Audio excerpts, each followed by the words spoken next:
મસાલા પાપડ બનાવીશું। એ ગોપાલના પાપડ લઈ લીધા છે। જો ડુંગળીનું કટિંગ થઈ ગયું છે। હવે ટમેટાનું કટિંગ કરે છે અને આજે આપણે બનાવીશું એ મસાલા પાપડ। જો તમે ટમેટા કટિંગ થાય છે। હવે ડુંગળી કટિંગ થઈ ગઈ।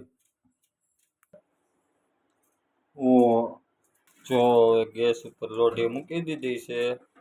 હવે આની ઉપર આવી જશે પાપડ આપણે ગોપાલના। જો પાપડનું પેકિંગ તોડે છે। જો હવે લોઢીમાં તેલ નાખે છે। થોડુંક અમથું નાખવાનું હોય। જો પાપડ મૂકી દીધો છે શેકાવા માટે।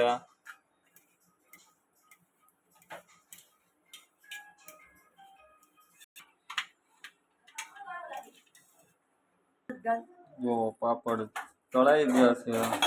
જો હવે પાપડ ઉપર આવી ગયો છે સોસ લગાડી દીધો છે।